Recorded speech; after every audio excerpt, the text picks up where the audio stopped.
Welcome to the Buddhistisches Tor Berlin podcast. Here we share talks and reflections from our Buddhist center in Berlin, exploring themes such as meditation, ethics, and the path of awakening in everyday life. We are part of the Triratna Buddhist Community, and our talks are offered freely in a spirit of generosity. We hope this episode supports your practice and your life.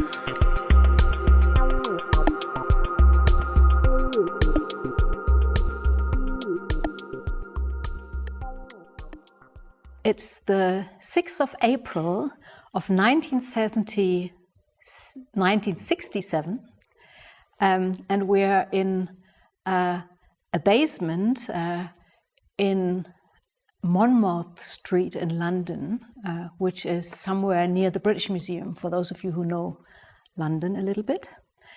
And there is a Japanese Buddhist shop on that location. And in the basement, on that evening, there happens the dedication of the Triratna meditation and shrine room. And there are about 25 people present on that occasion. And Sangharakshita is dedicating this shrine room. And probably not everyone here in the room knows who Sangharakshita is. He was the founder of our community, and I'll say a bit more about him in a minute. So on that evening, he founded, through that dedication ceremony that he led and the sevenfold puja that they did afterwards, he founded the Friends of the Western Buddhist Sangha, a small community which was a year later renamed into the Friends of the Western Buddhist Order, when a year later the first 12 ordinations happened and the Western Buddhist Order came into being. So, but on that day, it was still the Friends of the Western Buddhist Sangha. And to give you a little bit of a taste of how that event was, or what happened on that evening, I will read a little article that was written by one of the people who were present on that occasion. And he wrote a little article that went out in a Buddhist newspaper in the UK.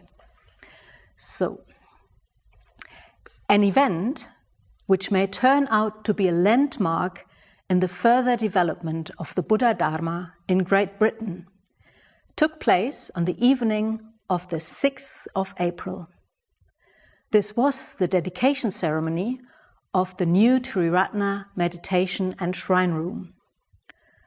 The ceremony was conducted by the Venerable Stavira Sangharakshita, together with the Venerable Tien Chau from Vietnam, the Reverend Jack Austin, and the Reverend Graham Patchy, both representing Soto Zen.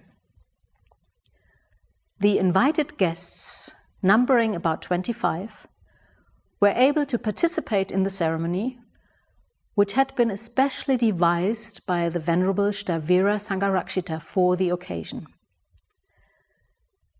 The ceremony started with a short talk by the Stavira, and then proceeded with readings from Buddhist scriptures and puja. Those attending also took the refuges and precepts, a simple but very moving occasion. The room itself has been designed, decorated, and paid for by voluntary contribution, without any connection with any official organization or society. It is somewhat in the Japanese style, the predominant colors being white, gold, rust, and natural wood. There is a lacquered shrine lit from behind by a paper-covered Japanese shoji window. And the teacher has a slightly raised platform where he can use either a cushion or a chair. There are both cushions and chairs available for the participants. The atmosphere of this room is warm and quiet, most conducive to stilling the mind. An additional advantage is that being on the premises of London's Buddhist shop, it is open during the day to individual meditators. Initially, 2 meditation classes conducted by the Venerable Stavira Sangharakshita will be held each week, one for beginners and one for those who have already practiced under his guidance.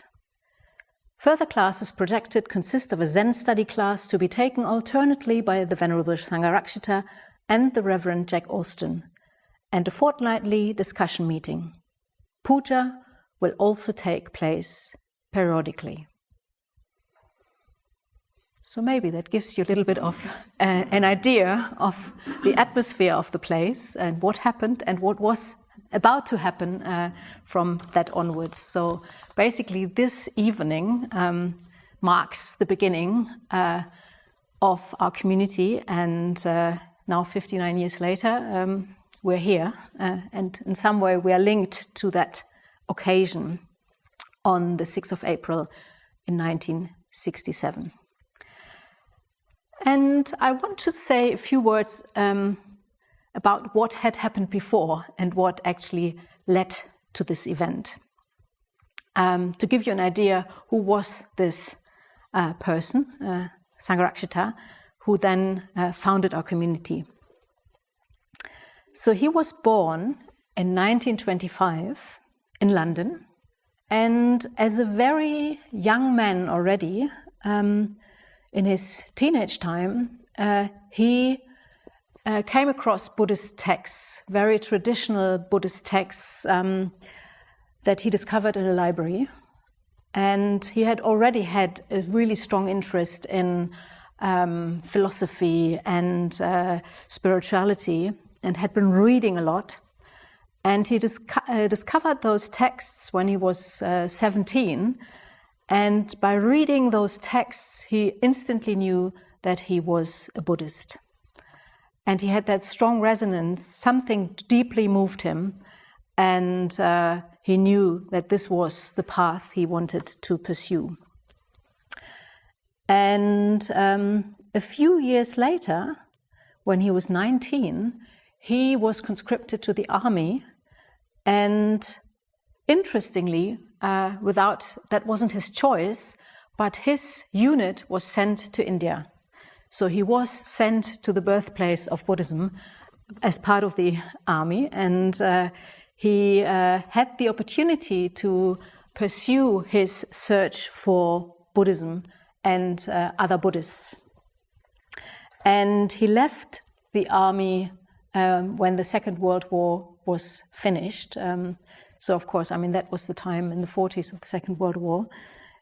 He was sent to India. He left the army after the Second World War finished, and he started wandering in the traditional way through India at some point. And he really wanted to look for Buddhists and Buddhism, which was difficult at the time because even though Buddhism was founded, or the Buddha was Indian, at the time that Sangharakshita came to India, there weren't hardly any Buddhists left. So Buddhism had died out in India, and it took him a long time to really find proper Buddhists. And he spent some years wandering around and mainly meeting Hindu sadhus and Hindu practitioners, and he also was very interested in Hinduism and Eastern spirituality, but without never forgetting that underneath he was really pursuing to become a Buddhist and even a Buddhist monk.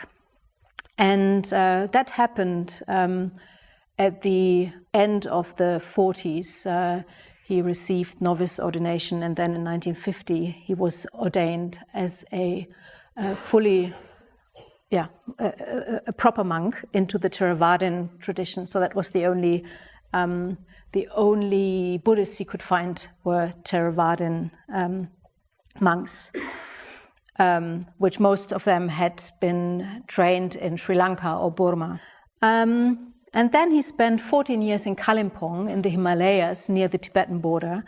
And that was a very crucial time for him, because in those years he met a lot of other Buddhists from different traditions, and especially Tibetan Buddhists who came after the Chinese invasion of Tibet. And Kalimpong was very close to the border with Tibet. And so he got to know a lot of Tibetan Buddhists. And at the end, he had 6 of his 8 teachers, who are on the shrine here, were people he met in Kalimpong during those years, or actually 7 he met in Kalimpong, 1 Chinese and 6 Tibetans. And he founded his own vihara in his own little monastery, and he really enjoyed his life in India, and he enjoyed meditating. He also got involved with a new Buddhist movement and gave lecture tours throughout India to teach the ex-untouchables. And he had a really fulfilling life for his time in Kalimpong, and he did not think about coming back to the West. That was not his idea. I think at that time he really thought he would stay in India. But then, at the beginning of the 60s, he received a letter from the Buddhist organization in the UK, and they invited him to consider coming back to England to teach Buddhism there and become somehow the leader of the small Buddhist Sangha in the UK. And he considered that, and I think he talked to some of his teachers, and then he felt like, oh, maybe it is a chance, and because I'm British, I might have something to give. And so in 1964, he returned to the West with the idea to stay half a year maybe and teach in England. Those 6 months then turned into 2 years, and after 2 years he felt, oh, I'm really needed in the West, and I'm probably much better here than in India.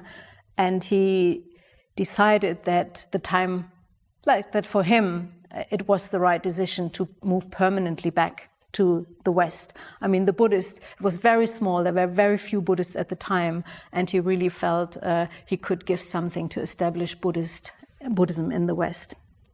And so he went back for a few months to say goodbye and to dissolve his monastery in Kalimpong.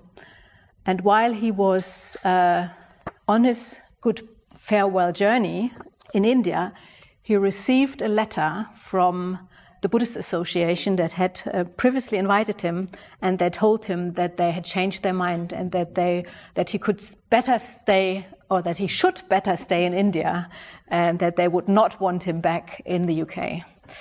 And that came as quite a surprise and a shock to Sangharakshita. He had not expected that, And I think the reason, there's probably several reasons, it was quite a complex situation, but one of the reasons was that he had a close friendship, a platonic friendship with a man with whom he was also traveling, and there were rumors about his homosexuality, which caused people in that Sangha to feel uneasy. I mean, at that time, it was still the late 60s, and homosexuality was legally prohibited. Another reason was that he was very outspoken and very much innovative and creative, and he also had an approach to Buddhism that was probably not so much in line, or the vision that this Buddhist organization where he stayed had in mind. They really wanted to establish a traditional Theravada Sangha, but Sangharakshita was much more open. And as you will see, I mean, he was inspired by the entire Buddhist tradition. So his second return to London was in February 1967. So he arrived on the 24th of February from his farewell tour. I think he didn't even for a second consider to stay in India. Like when he received that letter, it was really clear to him that no, he had to go back. And even though he wasn't invited into the established Sangha. For him, it was clear that he had to go back and that he wanted to start something new, and that he also that this was also a coincidence that gave him the freedom to actually pursue something that he felt was much more aligned with his own values. He returned on the 24th of February, and only a month and a half later, on the 6th of April, he felt that it was the time to establish something else, something new. During that, and he had found that shop because, I mean, there were still some people, there was quite a bit of a division between those people who stayed with him and some people who stayed with the established organization. But he still had quite a number of friends and supporters when he came back. And some of them was the owner of this Japanese shop, and he immediately offered that they could meet in the basement of that shop, which was called Sakura in London. And that became the first home of our community. And for that special occasion, Bhante wrote the dedication ceremony that is mentioned in the article. And he wrote those verses during the day, like itself. He writes about that in his memoirs, that he came up with those verses that when then were recited as the dedication of the Triratna meditation in Shrine Room. And this dedication ceremony is still in use 59 years later. And those of you who have been on retreat with us have probably recited it many, many times. And the text somehow is very closely linked with the founding myth of our community. And it's probably been recited thousands of times. Like, imagine all the retreats that have taken place in the UK over those years, and like in places like here. I mean, it's probably hard to imagine how many times in a community that now comprises thousands of people, these texts have been recited. I think that the text of the verses of the dedication ceremony itself reflect something of what had become central to Sangharakshita, to Sangharakshita's life as a Buddhist over the past or the previous 25 years of his experience in India. And what I thought when I was reflecting about what to say today, I thought, okay, I will use the text and maybe we can kind of bring it into our collective awareness, and I will share a bit of the background of Bhante's approach and share my own reflections and use those lines of the dedication ceremony as a framework or a guideline to say a little bit about what is special from my point of view about our community. I will read those verses because not every one of you here is familiar with them. So I will read a few verses and then share a few thoughts with you. The text starts, or the ceremony starts with the following verse. We dedicate this place to the three jewels, to the Buddha, the ideal of enlightenment to which we aspire, to the Dharma, the path of the teaching which we follow, to the Sangha, the spiritual fellowship with one another which we enjoy. So this is very central. We dedicate the place in the ceremony, and Sangharakshita did so on that occasion, to the three jewels, the three highest ideals of Buddhism. The Buddha as the representation of the awakened mind, the goal to which we aspire, the Dharma, the path that he has taught and that we can follow, and the community of those who are on that same path. I think this is very, that is special also because this dedication to the three jewels is what us as a community connects and unites with all Buddhists in the world. So all Buddhists go for refuge and dedicate their lives to those three jewels, the three highest values, and that's common. And that was something that for Sangharakshita was something that he had, as a very young man, been searching for. He had been searching for the unity of Buddhism, and his first articles that he wrote were always in search of the unity of Buddhism. And he had, in India, become in touch with very different forms of Buddhism, Theravada Buddhist, Tibetan Buddhism, Zen Buddhism, which was popular in the UK as well. So he had seen very different expressions of Buddhism, and he had always been searching for the unity, what unites all Buddhists. And over his life, the answer that he found was that going for refuge to the three jewels is what unites all Buddhists. All Buddhists somehow try to dedicate their lives to those three highest ideals. And he really wanted to understand, so what is actually universal about Buddhism, what is universal true for all people, whether they're Asian or European, and what is a specific cultural expression.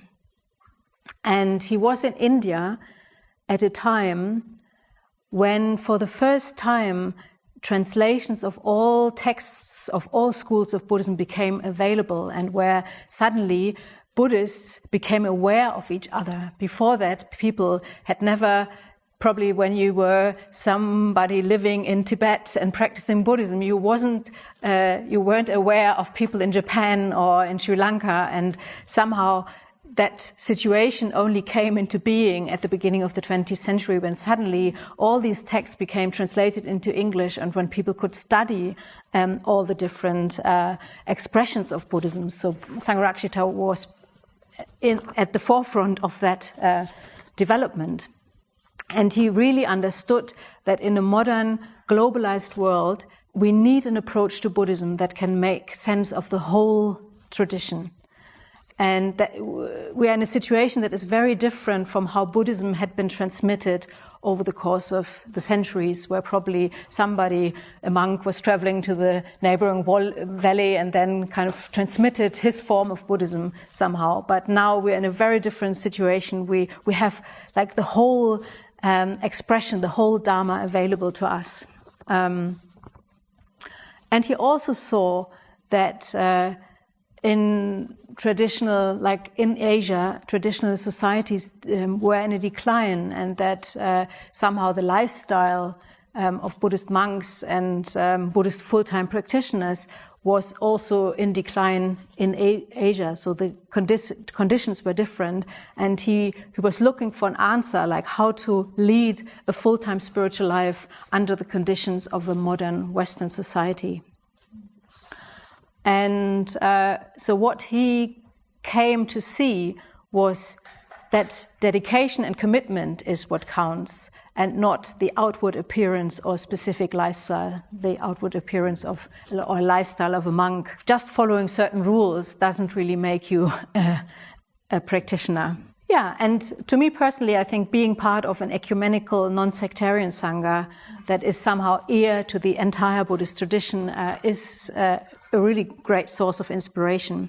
I also feel like probably I could not have flourished in a traditional Asian Sangha, because somehow, like, my impression is that somehow it's really hard to integrate that if you see people who belong to another culture and you can't really translate what is cultural and what is universal. So I feel like for me, probably it would have meant that there would have been something that's not been possible to integrate fully, and somehow some kind of feeling of, oh, but I'm not a Tibetan, or I'm not. So how do I translate that really into my own cultural understanding? And I think the beauty of this community is that we can integrate and draw inspiration from sources from different traditions, which also give ourselves flexibility. Because I think historically you would have needed to wander on, like if you've were looking for different teachings, you would have needed to leave a teacher and a Sangha, find a new one, and somehow go from teacher to teacher. But I think we are a community where we can find a common basis in Going for Refuge and our dedication to the Three Jewels, and integrate more inspiration. Okay, so the text moves on, the dedication ceremony. Here may no idle word be spoken. Here may no unquiet thought disturb our minds. And what that is an aspiration to a stilling of the mind and to leading a life of meaning. And what this expresses for me is also that this involves a going forth from unskillful mental state. The idle words or the unquiet thoughts are expressions of unskillful mental states. And for example, the busyness of the worldly life, the constant stream of distraction, of chatter that comes through social media, superficial communication. I mean, we have so much of that. And we're trying to create a place where we consciously go forth from all that stream of distraction and chatter, and we create a place where we actually can still our minds. And we really need conditions that help us turn away from that pull into the mental chatter, the superficial communication, the preoccupation, and all the anxiety that comes with it, the busyness, anxiety, aversion, whatever, unskillful mental states. So we create a place here, we want to create a place where we can find stillness and a different, where something else will be possible. And in some ways, in that dedication ceremony, when we talk about place, this is a metaphor. It's, of course, there is an actual physical space, but it is also a metaphor for a place that we create collectively through our own individual dedication to practice. So, and through the practice we share with each other. So we create this place as a community between each other.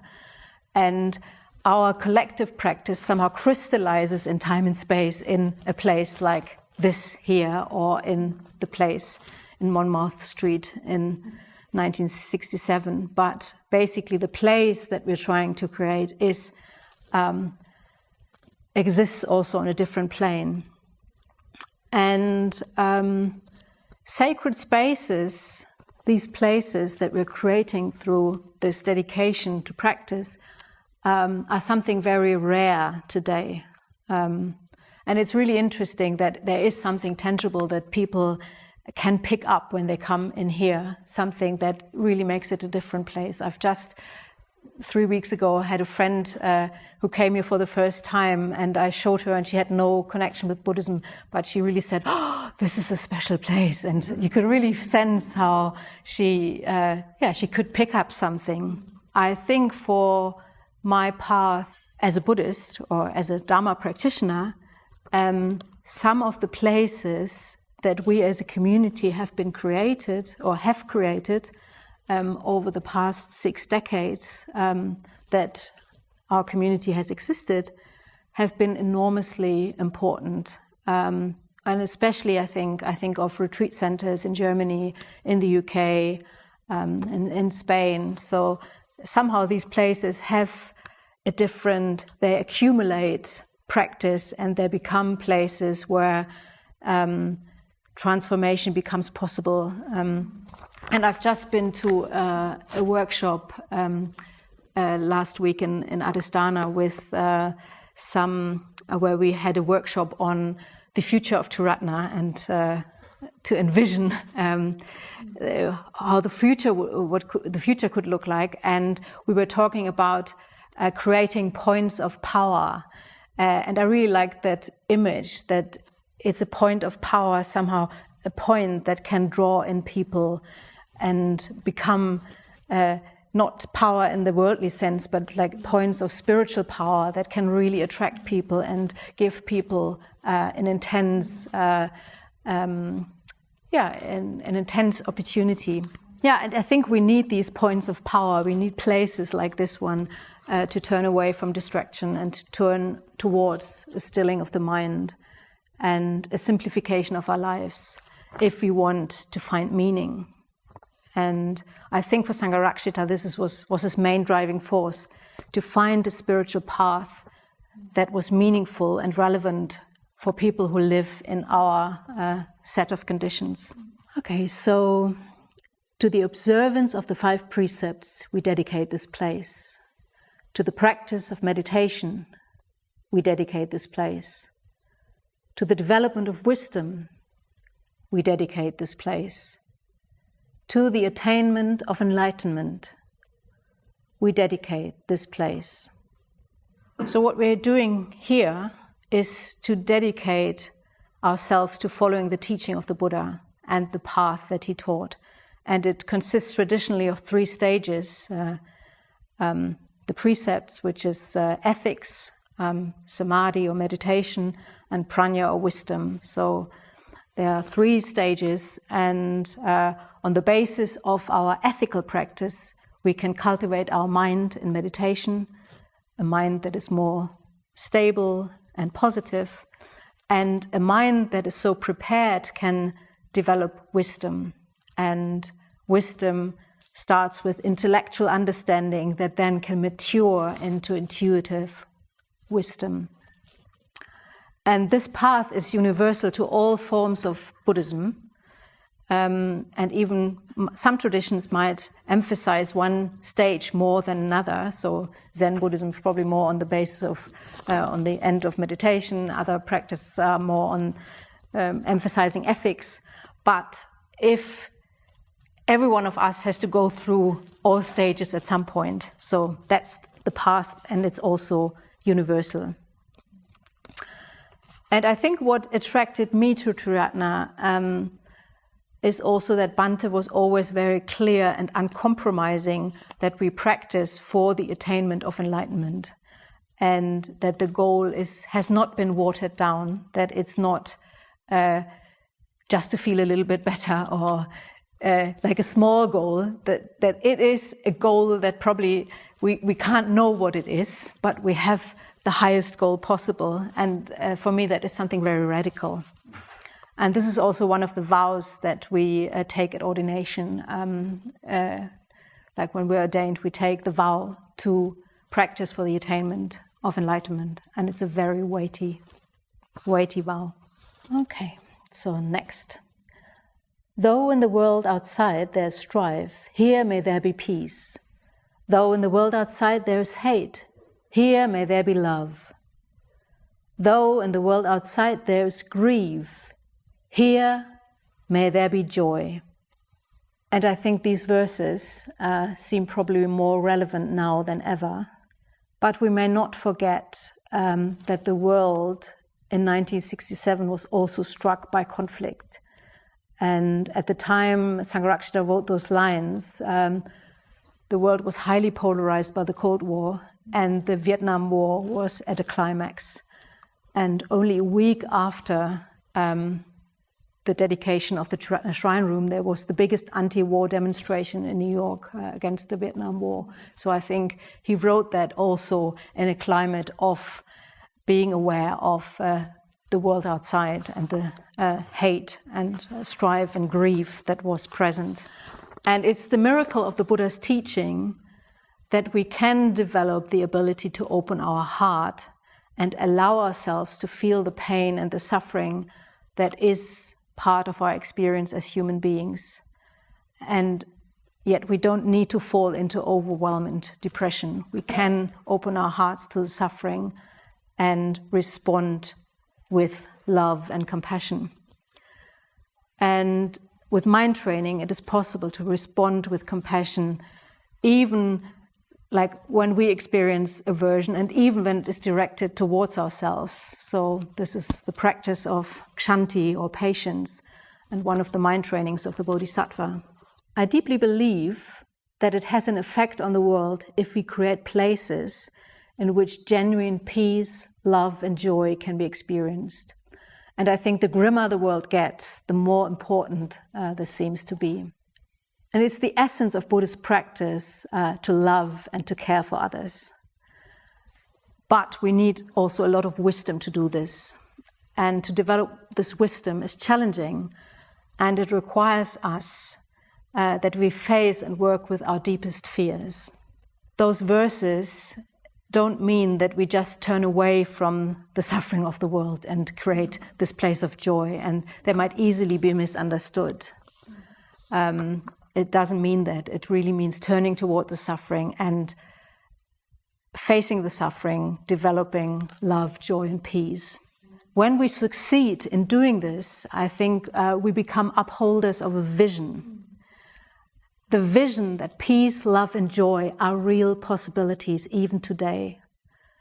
And I think this was Sangharakshita's vision of spiritual friendship, a mutual, vital responsiveness. So, and I think personally for me, there's nothing more radical than this. To aspire to embodying peace, love, and joy ever more deeply is the only thing that makes real sense. And I'm very grateful that through this community I found a real place to practice this. For example, in our community I live with other 6 women, or on the center team here to run this Buddhist center. And of course, strife, hate, and grief are states that all of us naturally experience, and they're not just in the world outside, they're also within ourselves and within our own minds. So the task is really to transform this whenever feelings of resentment or whatever arise within our relationships and friendships. And I think the 12 years that I've been part of this community have given me a lot of trust that we are actually moving towards greater harmony. And although it's in a challenging practice and it's not always easy, I feel like that we're definitely at a very different point collectively than when I came along 12 years ago. I think there's a lot more natural friendship kind of bodying forth here. So I do have a lot of optimism for the future when I think of what's possible if we continue on that path together. Okay, so not by the chanting of the sacred scriptures, not by the sprinkling of holy water, but by our own efforts towards enlightenment, we dedicate this place. So in the next verses, we dedicate ourselves to an active spiritual life as Buddhists. And when Sangharakshita came back to London in 1967, he was very clear that he wanted to found a different kind of Buddhist organization than the ones that he had experienced in India and England. And in those organizations, you could just become a member by paying a fee. But he wanted an organization where everyone was actually a Buddhist and made an effort to go for refuge to the Three Jewels. This is why he eventually founded the order a year later. So people who are part of this order, who are ordained, when they can effectively put the Three Jewels at the center of their lives, and that they make an effort to do so. And this is it's not just a subscription to be part of it. And I think something I also am very grateful for is Sangharakshita's translation of the Dharma, especially to our own cultural and religious conditioning, or a translation of the Buddha's teaching with our religious conditioning in mind. And I think for me that helped to clarify a lot of the misunderstandings that arise from our attitude towards religion that is widespread right now. And I think he could do that very well at the time because he was translating the Dharma into his own culture and not into a foreign culture like other Asian teachers at the time, which probably back then didn't have much understanding of Western culture, which I think is different today. And for me, this was very helpful because I was raised as a Christian, but I could never really see an active spiritual path in Christianity, although I was probably searching for it. And interestingly, through encountering the Dharma and reading books by Bhante, I understood much more of the spiritual value of Christianity as a path. But I think without his explanations, I was really blinded by misunderstandings of what religion is. And I could therefore only see it as empty rituals rather than an actual path.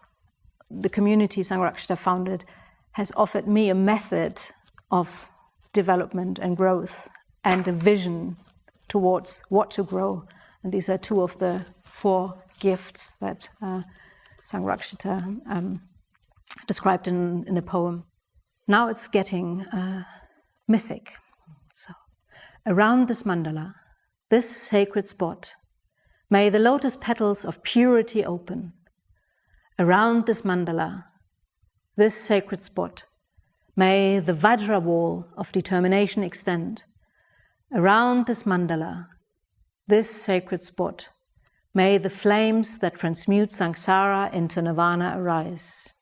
So what we're doing with these verses is we're invoking a mandala, a sacred circle somehow, which is surrounded by a ring of lotus petals, a ring of vajras, and finally a ring of flames of transformation. And this is the most mythic passage of the text. So the mandala is a symbol of the awakened or enlightened mind. The symbol is very widespread in Buddhism, especially in the Tibetan tradition. And as a symbol, a mandala symbolizes the purification and harmonization of mental energy around a center, which is truth itself. And in the text of the ceremony, we evoke the 3 rings of protection as barriers that separate the mundane world of distraction, of negative mental states, from the spiritual and transcendental pure realm that we are trying to enter collectively. And when we enter into the mandala, which we are aspiring to do together through our Dharma practice and our efforts to purify our minds, then we come closer to the adhisthana of the enlightened mind. And that means that we experience a stream of blessings. So adhisthana means blessings or grace that flows from the Buddha down to us. You could also think of that as the golden light that radiates from the Buddha. And this is a very mystical experience. So to receive the blessings from the Buddha is what is truly worth living for. And when we are in touch with it, we can see that there's a much deeper layer of reality that goes far beyond our rational minds. And it's the strength of Sangharakshita and our community to uphold a mythic vision of the Dharma that is embedded in European culture. So he was very eager to explore Eastern and Western culture and look for common ground. And our community has a strong focus on imagination, arts and creativity. And I think that has appealed to me from the beginning. And I think without that mythic, imaginative approach to spiritual practice, I would not have been able to engage my energies fully. Today, Dharma is often presented in a scientific framework to appeal to rationally thinking Westerners. And I think there's a lot of value in this.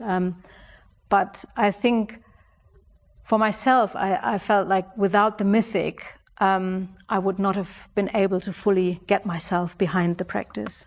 And Sangharakshita believed that we need a public and shared myth to help our individual myths, the myths of our lives, to unfold within this shared public myth.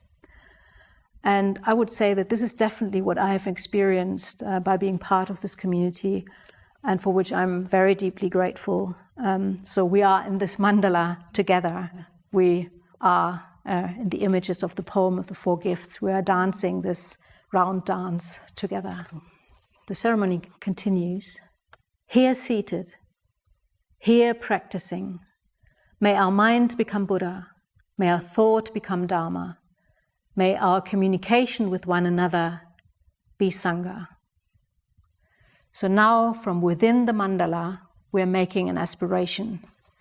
We're aspiring to becoming the three jewels ourselves. So may our mind become Buddha, may our thought become Dharma, may our communication be Sangha. May we have a mind that is luminously aware, boundlessly compassionate, and vibrantly creative. May all thoughts that arise be an expression of reality. May our communication be truthful, kind, helpful, and harmonious. And by aspiring to become the three jewels, we are aspiring to become a refuge for others, a fortress or castle that gives a true source of safety and peace in a dangerous world, a fortress of love, joy, and peace. And I think we can also aspire to being an island of sanity in a world that is increasingly dominated by psychological and mental instability. And I think it's interesting that Bhante called the place Triratna Meditation and Shrine Room. And then wrote these verses of dedication and the aspiration to become the three jewels. And in a way, it was only logical that our community was renamed at some point 15 years ago, a bit more than 15 years ago, into Triratna Buddhist Community after this first place where it manifested. And so the ceremony concludes: for the happiness of all beings, for the benefit of all beings, with body, speech, and mind, we dedicate this place. And so finally, we dedicate ourselves to the Bodhisattva ideal, the aspiration to practice for the benefit and happiness of all beings. So this fortress or castle of the three jewels that we aspire to become is not only beneficial for ourselves, but also for others who seek refuge. So we offer ourselves to the world through the places and institutions that we have, like this place here, or that we are creating, like the Roteburg.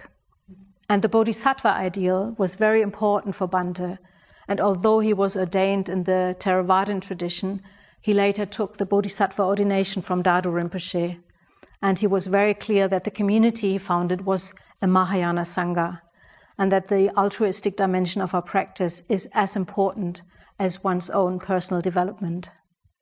So self-development is as important as the creation of a garden in a wilderness with the image of the four gifts that he used. We are creating this garden for others. And this is reflected also in the symbol that Sangharakshita shows for our order and more widely for our community. So this is the 1,000-armed Avalokiteshvara that's here in 2 different versions on the shrine today. And this is just not only a metaphor. He encouraged us literally as a community to think of ourselves as an embodiment of this bodhisattva, of this figure. And maybe we can say that as a community we are being protected and guided by the spiritual energy that symbolically can be represented with this form. But of course, I mean, it's not this form, it's more a spiritual energy, and we are guided and we can become the spiritual energy. This is the end of the dedication ceremony, and it's our 59th birthday, so you can see that next year we'll have a 60th birthday coming. And as a community, we're probably pretty middle-aged. So we've probably learned from all the mistakes we've done when we were young and naive and inspired, and we've grown, we've established ourselves, and we're probably at the in a place where we can turn towards maturation and wisdom in the future. So, and I thought what we will do now with the puja, that we will celebrate the sevenfold puja, but I thought we could just do what Bhante did on this occasion, on the 6th of April, that we do the dedication ceremony before the puja to actually bring this text into awareness, and we dedicate, and we can now with this text being fresh in our minds, we can somehow dedicate this place and this place between us for the next year of our prosperity and vibrancy as a community.